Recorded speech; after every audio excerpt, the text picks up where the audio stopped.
नमस्कार दोस्तों, मैं शशिकांत झा आपका स्वागत करता हूं। और ये 30 मिनट सीरीज़ चल रही है पॉलिटी की। और 30 मिनट सीरीज़ का हम भाग 3 में हैं, मूल अधिकारों को पढ़ रहे हैं। मूल अधिकारों से संबंधित 3 पार्ट अपलोड किए जा चुके हैं पहले ही, और ये मूल अधिकार संबंधी चौथा पार्ट है। इससे पहले वाले भाग में हमने स्वतंत्रता के अधिकार को समाप्त किया था, और आज हम पढ़ेंगे शोषण के विरुद्ध अधिकार। वो भी कल की क्लास में किया जा चुका था।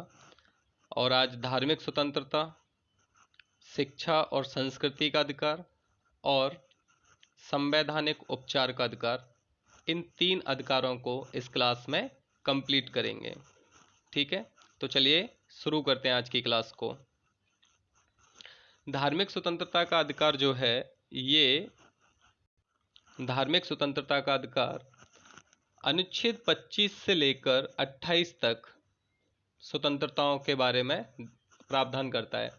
बेसिकली देखिए, जब हमने प्रस्तावना पढ़ा था तो उसमें देखा था कि भारत एक पंथ निरपेक्ष राष्ट्र है, और पंथ निरपेक्ष राष्ट्र होने का मतलब है कि देश में धर्म के आधार पर कोई काम नहीं होगा, धर्म के आधार पर किसी तरह का विभाजन नहीं होगा, धर्म के आधार पर किसी तरह का भेदभाव किसी के साथ नहीं किया जाएगा, सभी धर्मों के लोगों को समान माना जाएगा।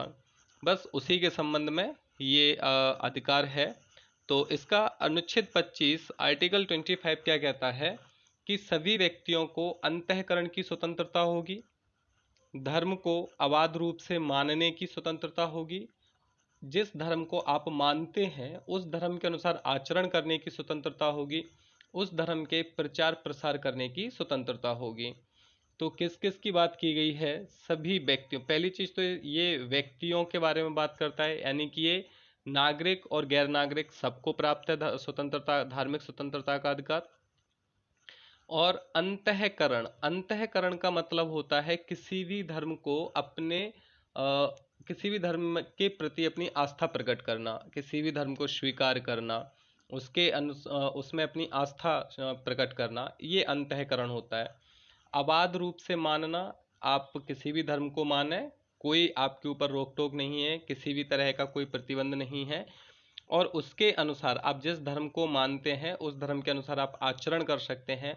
इसका मतलब है उस धर्म के अनुसार आप पूजा कर सकते हैं, मंदिर जा सकते हैं या गिरजाघर जा सकते हैं, मस्जिद जा सकते हैं, और जो भी उसके रीति रिवाज होते हैं उनको आप मान सकते हैं, उनके अनुसार कर्म कांड कर सकते हैं, और अपने धर्म के प्रचार प्रसार को कर सकते हैं। इसकी कोई मनाही नहीं है। लेकिन प्रचार प्रसार का मतलब ये नहीं होगा कि आप किसी को लोभ देकर, लालच देकर, जबरदस्ती, भय दिखाकर इस तरह से किसी का धर्मांतरण कराएं।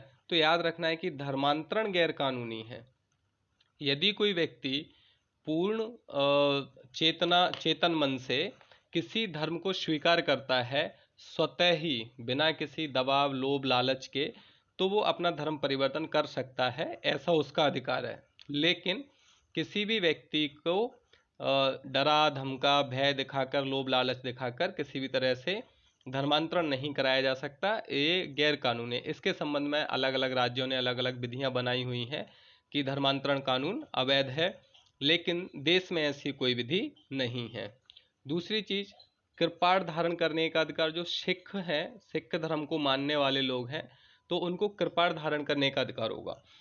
वैसे क्या होता है, यदि किसी भी शस्त्र को आप रखते हैं तो उसके लिए आपको सरकार से लाइसेंस लेना होता है। लेकिन सिख धर्म को मानने वाले लोगों के लिए ये छूट है कि वो कृपाण धारण कर सकते हैं, क्योंकि पंच का की जो सिख धर्म में व्यवस्था है, कृपाण, केस, कंगा, तो इसके अंतर्गत कृपाण धारण करना उनके धार्मिक आचरण का हिस्सा है। इसीलिए सिख धर्म के लोग कृपाण धारण कर सकते हैं, ये उनकी धार्मिक स्वतंत्रता है। दूसरा, आर्टिकल 25 भी कहता है कि हिंदू धर्म का मतलब, हिंदू धर्म में सिख भी आएंगे, बौद्ध भी आएंगे और जैन भी आएंगे। इसका अर्थ क्या है? तो इसका अर्थ इतना सा है, यदि कोई धार्मिक स्थल हिंदू धर्म के लिए खुला है तो वहाँ बौद्ध, सिख और जैनों को जाने से नहीं रोका जाएगा। आगे जब हम इसको विस्तार में देखेंगे नेक्स्ट आर्टिकल में, कि धार्मिक संस्थाओं की स्थापना उनके अनुसार उनका नियमन करने का अधिकार भी उस धर्म के पास होता है। तो हिंदू धर्म के अंतर्गत किसको माना गया है? सिख, बौद्ध और जैन को हिंदू धर्म के अंतर्गत शामिल किया गया है। अनुच्छेद 25 पूरी तरह से निरपेक्ष नहीं है। आर्टिकल 17 है जो पूरी तरह से निरपेक्ष है, उसमें किसी तरह का कोई भी अपवाद स्वीकार नहीं है, लेकिन इस पर प्रतिबंध है, यानी कि इसका अपवाद है कि लोक व्यवस्था, स्वास्थ्य और सदाचार के आधार पर अनुच्छेद 25 के अंतर्गत प्रदान स्वतंत्रता को सीमित किया जा सकता है। ठीक, तो आर्टिकल 25। उसके बाद आर्टिकल 26 क्या कहता है कि धार्मिक कार्यों के प्रबंधन की स्वतंत्रता। याद रहे कि आर्टिकल 25 व्यक्ति को है, और व्यक्ति को है इसका मतलब ये व्यक्तिगत है, और 26 संगठन जो धार्मिक समूह है उनको स्वतंत्रता प्रदान करता है। क्या कहता है? 26 कहता है प्रत्येक धार्मिक समुदाय या उसके किसी अनुभाग को निम्न स्वतंत्रताएं होंगी। किसी धार्मिक समुदाय है, मान लीजिए वो जैन धार्मिक समुदाय, बौद्ध धार्मिक समुदाय, या कोई भी नागपंथी हो, ठीक है, गोरख वाले जो होते हैं, गोरख संप्रदाय होता है एक, तो इस तरह से कोई भी संप्रदाय है तो उस संप्रदाय को क्या स्वतंत्रताएं होंगी कि वह धार्मिक संस्थाओं की स्थापना और पोषण कर सकता है। धार्मिक संस्थाओं की स्थापना का मतलब मठ बना सकता है, मंदिर बना सकता है, और उसका पोषण कर सकता है, यानी कि उसका संचालन कर सकता है। दूसरा है धर्म विषयक कार्यों का प्रबंध करने का अधिकार होगा। जो उसने धर्म, मंदिर, मस्जिद या चर्च कुछ भी बनाया है तो उस धर्म के लोग उस का प्रबंध कर सकते हैं, उसको मैनेज कर सकते हैं, उसका संचालन कर सकते हैं। और तीसरी बात 26 में कही गई है कि चल और अचल, ये चला नहीं है, चल है, चल और अचल संपत्ति अर्जन एवं स्वामित्व का अधिकार होगा। जैसे कि दान पेटी रखी होती है मंदिर में तो दान दीजिए, और तो इस तरह की चीज़ों को संपत्ति अर्जन का अधिकार होगा उनका, और वह स्वामित्व भी उनका उसी संस्था या उसी संगठन के पास होगा। और एक बात और कही गई है 26 में ही कि जो संपत्ति या उनकी जो भूमि है वो एकत्रित होती है तो उसके प्रशासन करने का अधिकार भी किसको होगा? उसी धर्म संप्रदाय को होगा। जैसे मान लीजिए कि कोई मंदिर है, उस मंदिर का एक ट्रस्ट बना हुआ है, राम मंदिर बन रहा है तो राम मंदिर का एक ट्रस्ट बना हुआ है, उस ट्रस्ट के पास जो जमीन है, उसके पास जो पैसा आता है, साईं बाबा मंदिर है उसके पास बहुत पैसा आता है, तिरुपति बालाजी मंदिर है, इनके पास इतना सोना चांदी पैसा भूमि जमीन है बहुत सारी, तो उस सब का प्रशासन करने का जो अधिकार है वो किसके पास है? उस ट्रस्ट के पास होगा, यानी कि उस धार्मिक समुदाय के लोगों के पास होगा। तो ये आर्टिकल 26 कहता है कि कोई भी धर्म का व्यक्ति और कोई भी धार्मिक संप्रदाय समुदाय क्या कर सकता है? धार्मिक संस्थाओं को बना सकता है, उनका प्रबंध कर सकता है, संपत्ति अर्जन कर सकता है और उसका प्रशासन कर सकता है। 4 बातें कहता है। उसके बाद आर्टिकल 27 आता है और ये कहता है कि किसी भी व्यक्ति को किसी धर्म विशेष की वृद्धि के लिए कर देने के लिए बाध्य नहीं करेंगे। जैसे मान लीजिए मध्यकाल में पढ़ते थे तो जजिया कर लगता था, जकात लगता था, तो इस तरह के जो कर लगते थे वो धर्म के आधार पर लगते थे और दूसरे धर्म को बढ़ावा देने के लिए होता था काम। तो इस तरह का कार्य वर्तमान भारत में नहीं हो सकता, संविधान इसके लिए मना ही करता है कि किसी भी कर का उपयोग जो करदाताओं द्वारा जो टैक्स दिया जा रहा है उस टैक्स के पैसे को आप किसी धर्म विशेष के उत्थान के लिए नहीं लगा सकते हैं। किसी भी व्यक्ति को धार्मिक अभिवृद्धि के लिए कर देने को यानी कि टैक्स देने को बाध्य नहीं किया जाएगा, केवल कर उगाही की मनाही करता है। और यह है आर्टिकल 27, कर उगाही की मनाही करता है, शुल्क लगा सकते हैं। जैसे मान लीजिए आप अमरनाथ यात्रा पर जा रहे हैं तो उसके लिए आपसे कुछ पैसा लिया जा सकता है, फीस ली जा सकती है। उस फीस के बदले आपको सुविधाएं दी जाएंगी कि रास्ते में वहाँ से वहाँ तक, या फिर आप मक्का मदीना जा रहे हैं, हज की यात्रा पर जा रहे हैं, तो इस तरह की चीज़ों के लिए शुल्क लिया जा सकता है। आर्टिकल 27 शुल्क की मनाही नहीं करता है, केवल कर की मनाही करता है कि आप किसी भी प्रकार का ऐसा कोई कर नहीं ग्रहित करेंगे, संग्रहित करेंगे जिसका उद्देश्य किसी दूसरे धर्म विशेष की अभिवृद्धि करना या उसका प्रचार प्रसार करना हो। तो आर्टिकल 27 कर उगाही की मनाही करता है। और 28 क्या कहता है, जैसे स्कूल कॉलेज जो शिक्षण संस्थाएं हैं, उन शिक्षण संस्थाओं में धार्मिक शिक्षा दी जाएगी या नहीं दी जाएगी, इसके बारे में जो उपबंध करता है वो 28 करता है।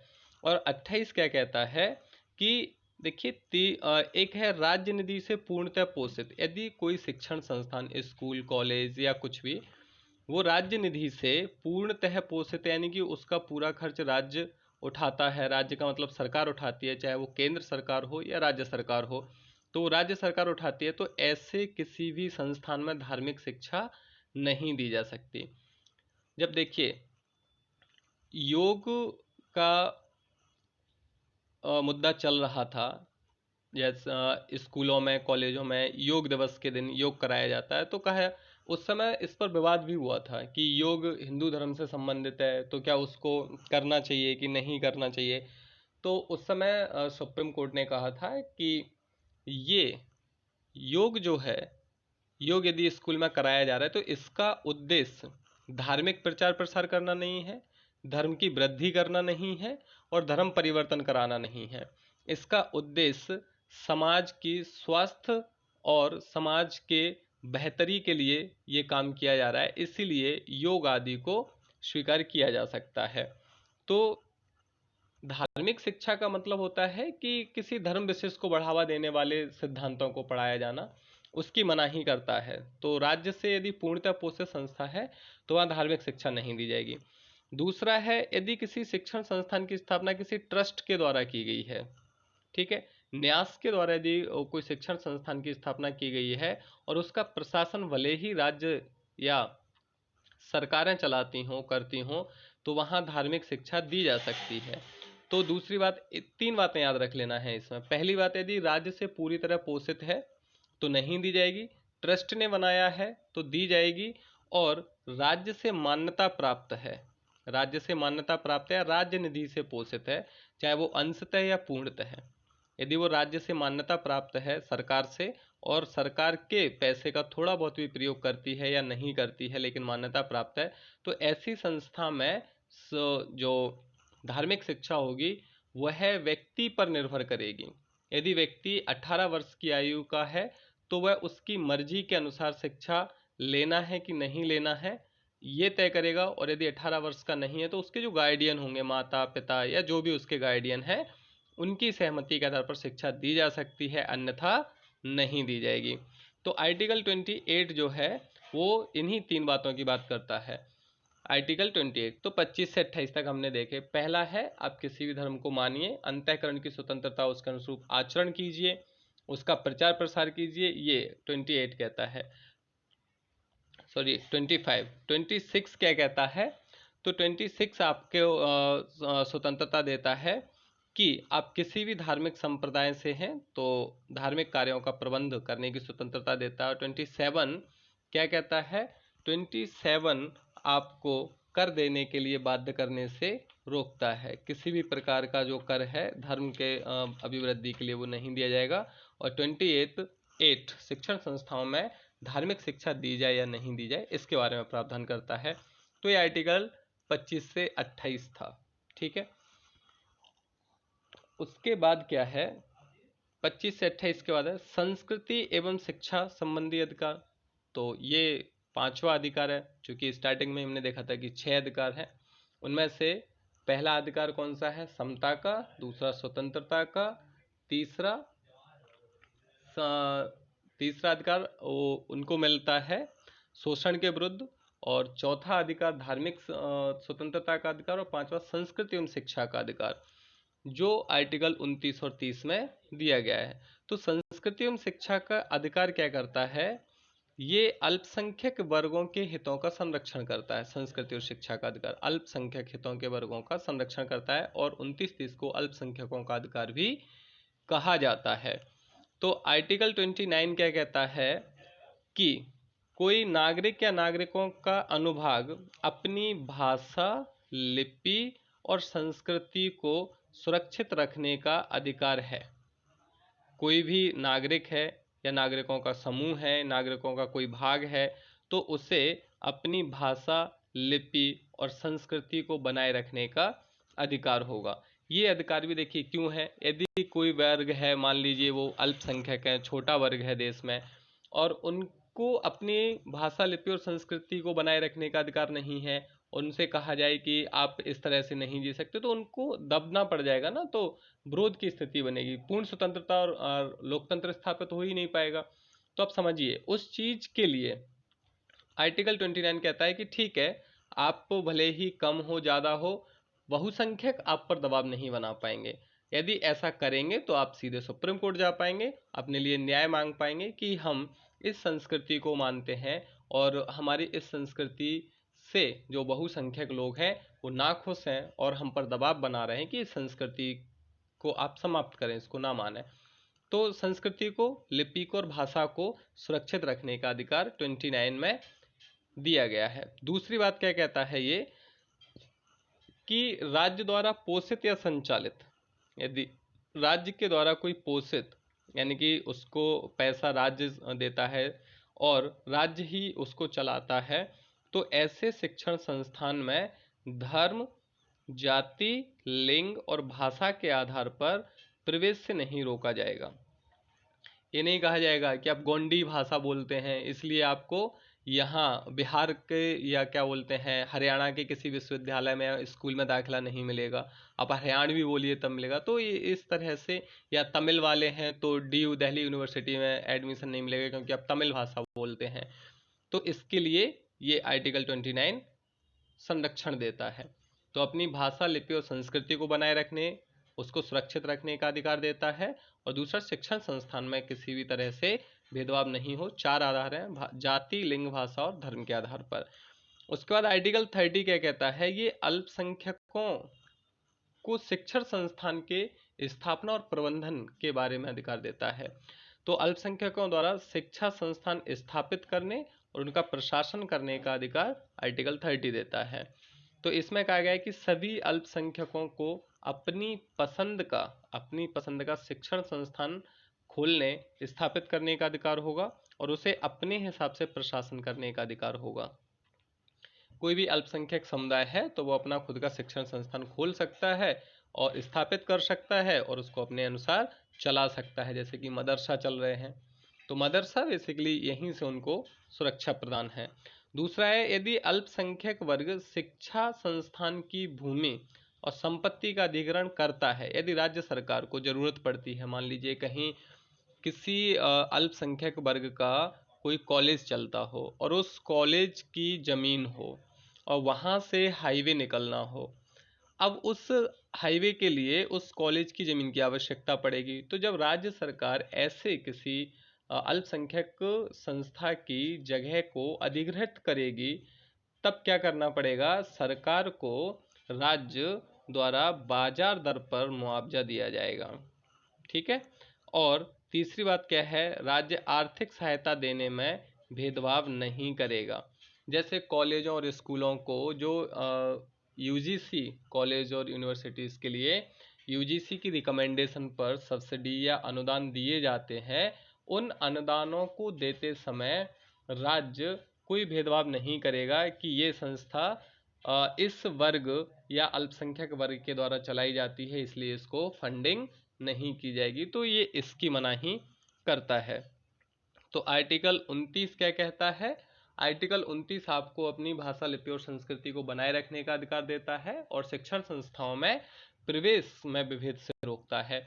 और आर्टिकल 30 अल्पसंख्यक वर्ग को शिक्षण संस्थान स्थापित करने की परमिशन देता है और उनको स्वयं अपने अनुसार चलाने की परमिशन देता है। और क्या करता है, आर्थिक सहायता पाने में विभेद से बचाता है। अब जब हम अल्पसंख्यकों की बात कर रहे हैं तो प्रश्न स्वाभाविक है उठना, क्या अल्पसंख्यक को संविधान में कहीं परिभाषित किया गया है? तो नहीं, अल्पसंख्यक को संविधान में या किसी विधि में परिभाषित नहीं किया गया है। लेकिन अल्पसंख्यकों के बारे में देखिए बात कही गई है। अल्पसंख्यकों के बारे में क्या बात कही गई है कि अल्पसंख्यक दो होंगे, एक धार्मिक अल्पसंख्यक होंगे और एक भाषाई अल्पसंख्यक होंगे। अल्पसंख्यक दो ही हैं जिनको संविधान मानता है। कौन कौन से? एक धार्मिक अल्पसंख्यक और दूसरे भाषाई अल्पसंख्यक। ठीक है, तो जब प्रश्न आ जाए कि अल्पसंख्यक किस आधार पर मान्यता है, तो धार्मिक अल्पसंख्यक और भाषाई अल्पसंख्यकों को मान्यता है, एक बात। दूसरी बात, संविधान में इसको परिभाषित नहीं किया गया है। तीसरी बात, तो फिर इसको परिभाषित कहाँ किया गया? तो एक केस आया था, एक वाद आया था, TMA पाई फाउंडेशन वाद। ये 2002 में आया था और इसमें सुप्रीम कोर्ट ने डिसाइड किया था कि अल्पसंख्यक कौन होंगे। ठीक, और इसी समय कहा गया था कि हिंदू भारत में बहुसंख्यक हैं और हिंदुओं को छोड़ दिए जाए तो जितने धर्म के लोग हैं वो सब अल्पसंख्यक होंगे, जैसे कि जैन, बौद्ध, ईसाई, सिख, इस्लाम, पारसी, ये सब भारत में अल्पसंख्यक हैं। लेकिन कहीं कहीं किसी किसी राज्य में हिंदू भी अल्पसंख्यक हैं, जैसे कि नॉर्थ ईस्ट में। ठीक है, तो इस तरह की बातों पर अभी विवाद है कि क्या हिंदुओं को भी अल्पसंख्यक का दर्जा राज्य सरकार द्वारा दिया जाना चाहिए, लेकिन अभी ऐसा हुआ नहीं है कि अल्पसंख्यकों को दर्जा दिया गया हो। ठीक है, हिंदू को अल्पसंख्यक का दर्जा किसी राज्य में नहीं है, तो ये एक विवाद है। दूसरी बात क्या है, अल्पसंख्यक कौन है इसके बारे में डिसाइड कौन करेगा? तो सुप्रीम कोर्ट ने कहा है कि राज्य को अल्पसंख्यक राज्यों में तय करने का अधिकार होगा और देश में राष्ट्रपति के आदेश से होते ही अल्पसंख्यक। तीसरी बात क्या है, अल्पसंख्यकों के लिए, देखिए अल्पसंख्यकों के लिए संविधान के भाग 17 में भाषाई अल्पसंख्यकों के लिए आर्टिकल 350 का प्रावधान था।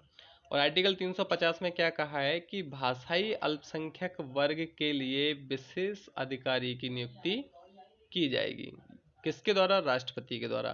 किसके लिए? तो ये भाषाई अल्पसंख्यकों की बात करता है बस। तो आर्टिकल 350 बी है, ये सिर्फ 350 नहीं है, 350 बी है, भाषाई अल्पसंख्यकों के लिए विशेष अधिकारी का प्रावधान करता है। अब भाषाई अल्पसंख्यकों के लिए नहीं, सॉरी, अल्पसंख्यकों के अधिकारों के संरक्षण के लिए 1992 में अल्पसंख्यक आयोग स्थापना अधिनियम 1992 लाया गया था और जिसके आधार पर अल्पसंख्यक आयोग का गठन किया गया है। ठीक है, तो अल्पसंख्यक आयोग का गठन कब किया गया? 1992 में। और अल्पसंख्यक मंत्रालय भी है, तो उसको 2006 में बनाया गया है। और अल्पसंख्यक भाषाई अल्पसंख्यकों का प्रावधान कहाँ है? तो आर्टिकल 350 में है। और अल्पसंख्यक को कहाँ परिभाषित किया है? तो संविधान में परिभाषित नहीं किया गया है, TMA पाई फाउंडेशन 2002 के द्वारा सुप्रीम कोर्ट ने इसको परिभाषित किया गया है। और नेक्स्ट एक और बात कि धार्मिक और भाषाई अल्पसंख्यकों को मान्यता प्राप्त है।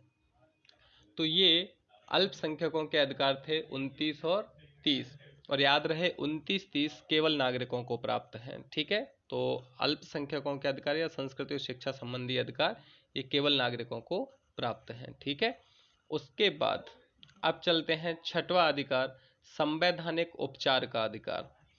इन आर्टिकल 32, देखिए जब हमने मूल अधिकारों को पढ़ना शुरू किया था उसी समय कहा था कि मूल अधिकारों की विशेषताओं में मूल अधिकारों का गारंटर या संरक्षक कौन है? तो मूल अधिकारों का गारंटर या संरक्षक सुप्रीम कोर्ट को बनाया है।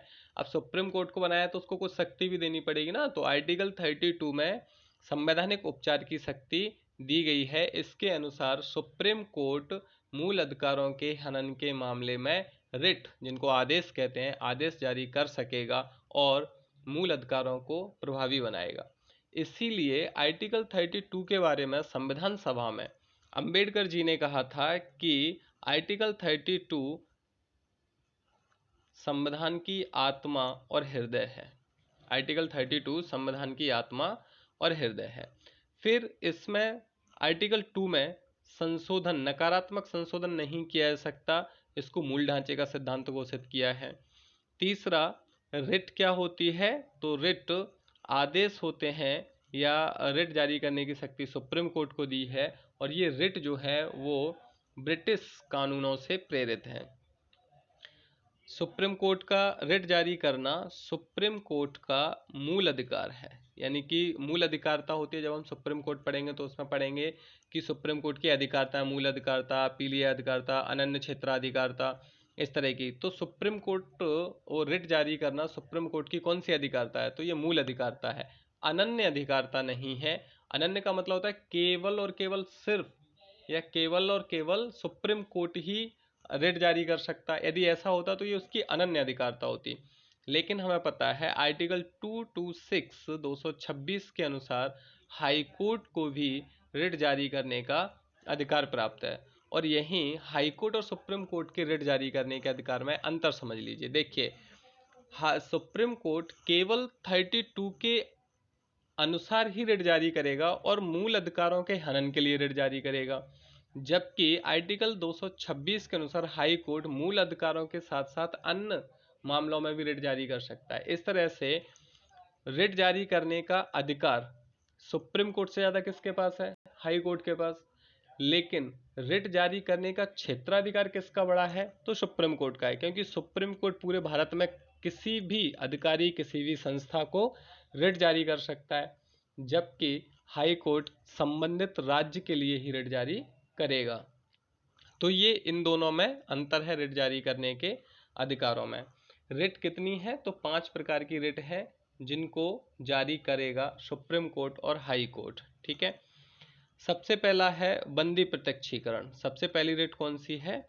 बंदी प्रत्यक्षीकरण, जिसको कहते हैं हेवियस कार्पस। ठीक है, बंदी प्रत्यक्षीकरण का मतलब जब किसी व्यक्ति को गिरफ्तार किया, हिरासत में रखा या किसी ने उसको बंदी बना लिया, तो और जब हम कहाँ जाते हैं उसके मामले में सुप्रीम कोर्ट जाते हैं, तो सुप्रीम कोर्ट आदेश जारी करता है और सुप्रीम कोर्ट कहेगा कि उस व्यक्ति को सशरीर प्रस्तुत किया जाए। आपने उसको कहाँ और किन आधारों पर उसको हिरासत में रखा है, वो क्यों नहीं बताए गए हैं, वो बताइए, सूचित कीजिए। तो बंदी प्रत्यक्षीकरण ये सरकार यानी कि राज्य और निजी सबके लिए जारी की जा सकती है। परमादेश है दूसरा, मैंडामस। परमादेश का मतलब होता है हम आदेश देते हैं। हम आदेश देते हैं तो सुप्रीम कोर्ट आदेश देता है इसमें अधीनस्थ न्यायालयों के लिए। प्रतिषेध प्रोहिबिशन रोक देता है। उत्प्रेषण सर्टेरियो इसमें भी रोकता है। इन दोनों में रोक देता है, लेकिन दोनों में अंतर क्या है? तो एक में डिसीजन हो जाने के बाद रोक लगाई जाती है और एक में डिसीजन की प्रक्रिया चल रही है उसी समय रोक लगा दी जाती है और उसको अपने पास या किसी अन्य न्यायालय में स्थानांतरित कर दिया जाता है। अधिकार परीक्षा, मान लीजिए किसी सार्वजनिक पद पर कोई व्यक्ति दबंगी से या अपने बाहुबल, भुजबल, पैसे बल से स्थापित है, बैठा हुआ है, तो सुप्रीम कोर्ट पूछेगा या कोई न्यायालय पूछेगा कि आप किस आधार पर इस पद पर हैं, वो आधार बताइए। तो पढ़ते हैं इनको आगे। सबसे पहले आता है बंदी प्रत्यक्षीकरण। बंदी प्रत्यक्षीकरण का मतलब होता है, अर्थ होता है सशरीर प्रस्तुत किया जाए। जबरन हिरासत में रखने के विरुद्ध इसको जारी किया जाता है। ये राज्य और निजी दोनों के खिलाफ जारी हो सकती है। न्यायालय के दंड के बाद या निवारक नज़रबंदी हिरासत में लागू नहीं होगी। यदि किसी व्यक्ति को न्यायालय ने ही दंड दिया है कि इसको 4 महीने कैद में रखा जाए, तो फिर उस समय ये रिट जारी नहीं होती, या फिर निवारक नज़रबंदी के तहत जारी किसी को अरेस्ट किया है तो वो क्या करेगा? सुप्रीम कोर्ट बोलेगा और सरकार का पक्ष रखने वाला वकील कहेगा कि उस व्यक्ति को निवारक नज़रबंदी के तहत हिरासत में लिया गया है, तो बस फिर बंदी प्रत्यक्षीकरण लागू नहीं होगा। तो ये बंदी प्रत्यक्षीकरण हो गया। दूसरा आता है परमादेश। दूसरा क्या है? परमादेश। अब परमादेश का मतलब होता है हम आदेश देते हैं। ये क्या है? अर्थ है कि हम आदेश देते हैं। कौन? तो इसमें उच्चतम न्यायालय या कोई भी उच्चतम न्यायालय अपने अधीनस्थ न्यायालयों को किसे जारी करता है? सार्वजनिक पद पर जो व्यक्ति बैठे हैं उनको, अधीनस्थ न्यायालयों को और प्राधिकरणों को। प्राधिकरण अर्ध न्यायिक संस्थाएं होती हैं बेसिकली, तो उनके लिए ये जारी की जाती है। ये परमादेश किसके लिए जारी नहीं होगा? तो ये निजी व्यक्ति या संस्था और संविदा पर काम करने वाले लोगों के लिए जारी नहीं की जा सकती। इसको जारी क्यों किया जाता है? तो सार्वजनिक कार्यों के लिए जारी किया जाता है। आप किसी उस पे गए संस्थान में और जाके आपने कहा कि आप क्या इस काम को नहीं, आप इस काम को क्यों नहीं कर रहे हैं, और वो अधिकारी उस सार्वजनिक पद पर है और आपकी नहीं सुनता है, आप बार बार उसके पास जा रहे हैं, आप आयोग सुप्रीम कोर्ट जाइए, सुप्रीम कोर्ट पूछेगा कि भाई आप इस पद पर हैं और आपका कर्तव्य और दायित्व है ये करना, आपने क्यों नहीं किया इस तरह का काम। तो ये होता है परमादेश। ठीक है, किसके लिए जारी होता है, तो ये सार्वजनिक पद पर बैठे व्यक्ति, अधीनस्थ न्यायालयों और प्राधिकरणों के खिलाफ उच्च न्यायालय या उच्चतम न्यायालय के द्वारा जारी की जाती है। उसके बाद है प्रतिषेध, स्टे लगा देना या रोक देना, इसका अर्थ होता है। इसका अर्थ क्या होता है, स्टे लगा देना या रोक देना। कौन जारी करेगा इसको, तो जारी करता है किसी उच्च न्यायालय द्वारा। उच्च का मतलब हाई कोर्ट नहीं, वो ऊपर का न्यायालय, सुप्रीम कोर्ट या हाई कोर्ट, दो में से कोई भी जारी कर सकता है। किसके लिए जारी की जा सकती है, तो ये अधीनस्थ न्यायालयों और अधिकरणों के लिए जारी की जा सकती है। याद रखना है, प्रतिषेध प्रोहिबिशन सिर्फ अधीनस्थ न्यायालयों और अधिकरणों के लिए जारी होती है।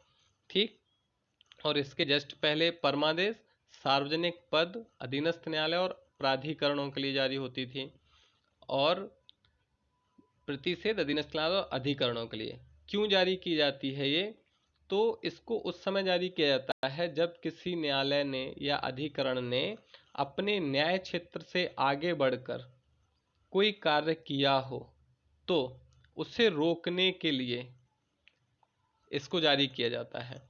कब जारी किया जाता है, जब मामला लंबित हो, कोर्ट में चल ही रहा है केस अभी, तो प्रतिषेध उसी समय जारी की जाती है जब प्रक्रिया लागू होती है, चल रही होती है, और व्यक्ति या सरकार जाके कहती है कि ये जो हाई कोर्ट है या अधीनस्थ कोई भी न्यायालय है वो अपने क्षेत्राधिकार से बाहर जाके कोई कार्यवाही कर रहा है, तो उसके लिए जारी। तो ये किसके लिए जारी नहीं की जाती है, तो देखिए प्रशासनिक अधिकरण, एडमिनिस्ट्रेटिव ट्रिब्यूनल जो होते हैं, विधायी निकाय, विधायी निकाय यानी कि जो आपके कोई भी विधान के अनुसार किसी संस्था को बनाया गया वो, और निजी व्यक्ति, इनके खिलाफ ये जारी नहीं होती है। ठीक, तो ये प्रतिषेध कब जारी होगी, जब न्यायालय में कोई वाद या कोई केस पेंडिंग है, उस समय जारी होगी। उत्प्रेषण कब जारी होगी, देखिए उत्प्रेषण में भी यही है, कुछ प्रमाणित होना या सूचना देना, इसका अर्थ होता है। उस उत्प्रेषण में बेसिकली क्या होता है, जब अधीनस्थ न्यायालय ने निर्णय दे दिया हो तो उसके निर्णय को रोकने के लिए उत्प्रेषण, और जब वाद दायर है और लंबित है तो उस प्रक्रिया को रोकने के लिए प्रतिषेध जारी होता है। उत्प्रेषण क्या करेगा, न्यायालय ने, यदि किसी न्यायालय ने आदेश दे दिया कि ए नाम के व्यक्ति को मृत्युदंड दिया जाता है, और संबंधित व्यक्ति उससे ऊपर के न्यायालय में पहुंचा, ऊपर के न्यायालय में जाके वो कहेगा, उसका वकील, ए नाम के व्यक्ति का वकील, कि इस संबंध में जो अधीनस्थ न्यायालय ने निर्णय दिया है वह प्रक्रियाओं का पालन नहीं किया गया है, या उसके अधिकार क्षेत्र से बाहर का मामला था, उसके संबंध में उन्होंने निर्णय दिया है। तब और सुप्रीम कोर्ट या उसके ऊपर का न्यायालय उस चीज़ को देखेगा और उसको लगेगा कि हाँ, ये जो अधीनस्थ न्यायालय ने निर्णय दिया है वो उचित प्रक्रिया का पालन करके नहीं दिया गया है, या उसका क्षेत्र नहीं था उसमें निर्णय दिया है, तो वो उस निर्णय पर रोक लगा देगा और उस मामले को संबंधित न्यायालय के पास ट्रांसफर कर देगा। ये उत्प्रेषण में किया जाएगा। तो कौन जारी करेगा, उच्च न्यायालय या उच्चतम न्यायालय। किसे जारी होगा, ये अधीनस्थ न्यायालय, अधिकरण, और याद रखना है प्रशासनिक अधिकरणों के लिए भी जारी होता है। पहले उत्प्रेषण और प्रतिषेध दोनों सिर्फ अधीनस्थ न्यायालय और अधिकरणों के लिए जारी होती थी, लेकिन बाद में सुप्रीम कोर्ट ने कह दिया कि प्रशासनिक अधिकरणों के खिलाफ भी जारी हो जा सकती है। क्यों जारी की जाती है, क्योंकि अधीनस्थ न्यायालय ने उचित प्रक्रिया का पालन नहीं किया या अधिकार क्षेत्र से बाहर उसने निर्णय दिया है। और उसके बाद आता है अधिकार परीक्षा। तो किस अधिकार से, इसका मतलब होता है किस अधिकार से आप इस पद पर हैं। कौन जारी करता है, उच्चतम न्यायालय। किसे जारी करता है, तो सार्वजनिक पद पर आसीन व्यक्ति को, ये निजी व्यक्ति को जारी नहीं होती है। क्यों जारी होती है, तो सार्वजनिक पद पर अवैध नियंत्रण को रोकने के लिए इसको जारी किया जाता है। ठीक, तो अधिकार परीक्षा निजी व्यक्ति के लिए जारी नहीं होती है। दूसरा,